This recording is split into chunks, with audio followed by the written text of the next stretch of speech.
Boy to man में transfer होना क्यों ज़रूरी है? सिंपल सा रीज़न है भाई। आज के इस वर्ल्ड में जहाँ बेंचो 100 अलग अलग डिस्ट्रैक्शन तुम्हारे लाइफ को चारों तरफ से घेर के रखी हुई है। तुम अकेले पूरे दुनिया की एडवांस टेक्नोलॉजी जो बनाई ही गई है तुम्हें फंसा के रखने के लिए, तुम अकेले उससे लड़ रहे हो। तुम्हें उतनी ताकत की ज़रूरत पड़ेगी उन सबका सामना करने के लिए, और तुम एक लड़के होते हुए तो बिल्कुल नहीं कर सकते हो। और मैं ये बात जेंडर वाइज नहीं कह रहा हूँ, मैं फिलोसॉफिकली कह रहा हूँ। तुम एक लड़के होते हुए ये काम कभी नहीं कर सकते हो। हमेशा हार जाओगे, हमेशा अपने आप को ही गाली दोगे। You have to become a man, you have to turn yourself into a man. और इसीलिए इस वीडियो में कुछ ऐसे पॉइंट्स हैं, कुछ ऐसे लाइफ इंसिडेंट्स हैं जिनके आर पर तुम जाओगे, you will become a man. Without wasting any more time, the first thing, the death of any one of your parents. तुम्हारे मम्मी या पापा में से किसी एक का मौत, उनका देहांत, स्पेशली अगर तुम्हारे पापा का देहांत। अगर तुम इस फेज से गुजर गए लाइफ के, I know life will be hello, but तुम इस चीज़ को इमेजिन कर सकते हो तुम कितने टफ सिचुएशन से गुजरोगे। ह्यूमन बॉडी की काफ़ी अच्छी चीज़ लगती है मुझे, इट्स फकिंग अडेप्टेबल। दुनिया की किसी भी सिचुएशन को उसके ऊपर फेंक दो, कुछ दिनों में अडेप्ट कर लेगी, जब तक मौत ना आ जाए। तुम्हें उस वक्त रियलाइज़ होता है जब तुम्हारे पापा गुजर जाते हैं, you are the father of your life, you become the father of your life. उस वक्त तुम्हें कोई अपने एक्सपीरियंस से, अपने पास्ट के मिस्टेक से कुछ सीख देने वाला नहीं होता है। तुम्हें खुद ये चीज़ें एक्सपीरियंस करनी होती है, गालियाँ खानी होती है, सर झुकाना पड़ता है, और इन सब के बाद तुम्हें जो भी सीख मिलती है, you learn those thing the hardest way possible. Life will not be easy for you after that. तुम्हारे पास कोई ऐसा इंसान नहीं है तुम्हारे बगल में जो तुम्हारे लाइफ के सबसे डार्केस्ट आवर में तुम्हारा हाथ पकड़ के रखे और कहे कि हाँ भाई मैं तेरे साथ हूँ, जो तुम्हारा बाप था। अब कोई नहीं है, तुम्हें अपने आप को पकड़ के रखना पड़ेगा। That's the real mess bro. उस वक्त तुम्हें रियलाइज़ होगा वो एक चीज़ का डेफिनेशन जो तुम्हारे बाप को एक बाप बनाता है, एक फादर बनाता है। And that thing was the second point, responsibility. अभी तुम पे कोई भी परेशानी आ जाए, पापा है ना, मम्मी है ना, भाई संभाल लेंगे तुमको, है कि नहीं? वो सपोर्ट है तुम्हारे लिए। जिस दिन वो ना रहे ना, फट जाती है। अभी तुम जब फ़ोन चलाते हो तो फ़ोन चलाना तुम्हारे लिए डोपामिन, मतलब कंटेंट को कंज्यूम करना, गेम खेलना, ये सब करना, सब कुछ ये तुम्हारे लिए काफ़ी प्लेजरस चीज़ है। और जब तुम्हारी मम्मी या पापा दोनों में से कोई एक फ़ोन छीन लेता है हाथ से, कितना गुस्सा आता है ना। जिस दिन अपने हाथ से खुद फ़ोन छीन के रखोगे ना, समझ जाना रिस्पॉन्सिबिलिटी से दबे जा रहे हो तुम। उस दिन you will be turning into a man. And please don't think कि मैं बस मुंह से फेंके जा रहा हूँ, ज्ञान चौधे जा रहा हूँ। नो, ये हो चुकी है, इसीलिए इतनी फीलिंग्स के साथ बता पा रहा हूँ।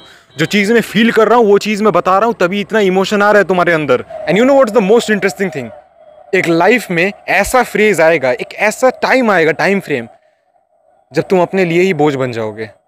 तुम जब शीशे में देखोगे, तुम्हें अपने आप का एक इमेज नहीं दिखेगा, तुम्हें एक बोझ दिखेगा। वही वक्त होगा, वही टाइम होगा, when your brain, your mindset, everything will be fucked up. जो इकलौती चीज़ तुम्हें समझ में आएगी वो होगी टू सर्वाइव। तुम ये चीज़ ऑब्जर्व करना, जब तुम बचपन में छोटे थे, बचपन में ऑफकोर्स सब छोटे होते हैं, but don't take it as a humour, हम थोड़ा सीरियस डिस्कशन कर रहे हैं। तुम माइनक्राफ्ट, फ्री फायर या जो भी तुम्हारे फेवरेट गेम्स थे, तुम उसे खेलते थे, तुम्हें लगता था भाई यही दुनिया है।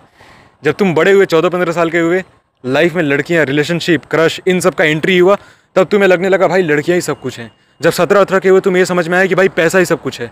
अब जैसे जैसे लाइफ में आगे बढ़ रहे हो, बड़े हो रहे हो, तुम्हारी प्रायोरिटी लिस्ट में एक एक चीज़ ऊपर जा रही है ना।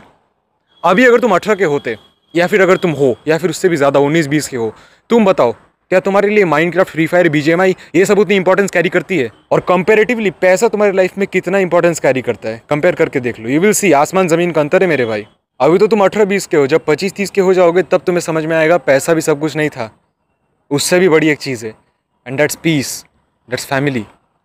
मैं हूँ नहीं उस उम्र का, बट मैं जानता हूँ ब्रो, मेरे आसपास के जितने लोग हैं ना, जो बड़े बड़े लोग हैं, उनके लिए पैसा कोई महत्व ही नहीं रखती है। They are just some printing paper money और कुछ नहीं। अपनी पूरी जवानी इसी चीज़ को कुर्बान कर दिया कि पैसा कमाना है, पैसा कमाना है। एक फैमिली ढूंढने में उन्होंने बिल्कुल भी एफर्ट नहीं डाला, और आज मैं देख रहा हूँ पछता रहे हैं इस चीज़ के कारण। रिस्पॉन्सिबिलिटी जब आती है तभी समझ में आता है कि वक्त की कितनी ज़्यादा अहमियत है। And that the third point, time. तुम्हें पता है सबसे बड़ी प्रॉब्लम क्या है, जिसके कारण इतनी ज़्यादा प्रोक्रेस्टिनेशन हो रही है, इतनी ज़्यादा हम लोग काम को टाल रहे हैं? हमें लगता है वी हैव इनफ टाइम। एक बात बताओ, कितना वक्त बचा है तुम्हारे पास? 2024 का 7 महीना ऑलमोस्ट बीत गया, क्या उखाड़ा? तुमने 2024 की शुरुआत में कुछ रेजोल्यूशंस बनाए थे, कुछ तो बकचोदियाँ की थी ना, पेपर पे लिखा था। कहाँ है पेपर, कहाँ है प्रोग्रेस? खत्म, टाटा बाय बाय। और ये सब हो गया, फिर भी तुम कहते हो I have enough time bro, एक और दिन प्रोक्रेस्टिनेट कर लूँ, क्या हो जाएगा, एक और दिन। भाई कल से शुरू करते हैं ना ये काम, कल से शुरू करते हैं ना एक्सरसाइज।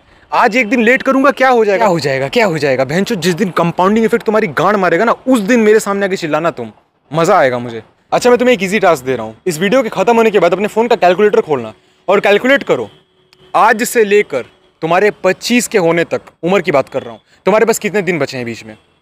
अगर तुम अभी 18 के हो तो 19, 20, 21, 22, 23, 24, 25, 7 साल बचे हुए हैं तुम्हारे पास। 7 को तुम 365 अपने हिसाब से 365 प्लस 366 ऐसा कुछ करो, कैसे भी करके near to accurate number of days निकाल लो।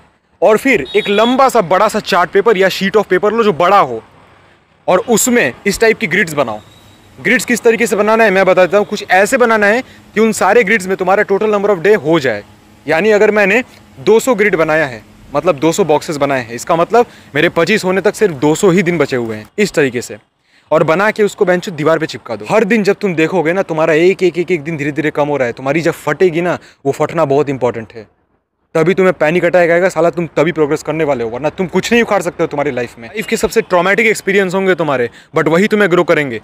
Coming to the fourth point, overcoming trauma. तुम्हें पता है ब्रो, ट्रॉमा सबके लाइफ में आने वाला है या फिर आ चुका है। तुम शायद दुनिया के कितने भी बड़े रईस जाते हो, तुम कितने भी कंफर्ट में जी रहे हो, लाइफ में एक ना एक बार तुम्हें ट्रॉमा फेस करना पड़ेगा। ट्रॉमा क्या होता है? ये एक ऐसी साइकोलॉजिकल इंसिडेंट होती है जो तुम्हारे माइंड के अंदर फंस जाती है, तुम बाहर नहीं निकाल पाते हो इस चीज़ को। और ये एक ऐसा थॉट होता है, एक ऐसा इंसिडेंट होता है जो पास्ट में कभी ना कभी तुम्हारे साथ हुआ है, और जब भी तुम उस बारे में सोचते हो तुम्हारा माइंड हर्ट होता है, तुम अनकंफर्टेबल फील करते हो, इसे कहते हैं ट्रॉमा। लेकिन जिस दिन तुम किसी पर्टिकुलर ट्रॉमा से रिकवर हो जाते हो, किसी पर्टिकुलर ट्रॉमा को ओवरकम कर देते हो कि हाँ भैया मेरे में ट्रॉमा है, मैं इसे एक्सेप्ट कर रहा हूँ और मैं इसके साथ ही लाइफ में आगे बढ़ने वाला हूँ, मुझे कोई फर्क नहीं पड़ता इससे, you will be a man. तुम्हारे पास अगर इनफ पैसा है, एक चार्ट पेपर खरीदो, बड़े बड़े शब्दों में कैलीग्राफी करके लिख दो, रिमेंबर दिस थिंग, एक बॉय से एक मैन के बीच का ट्रांसफॉर्मेशन सिर्फ एक ऐसी स्टेज है जिसमें तुम मैच्योर हो रहे होते हो। And maturity always always comes from experience and not from age. Stay strong and don't be a bloody beach.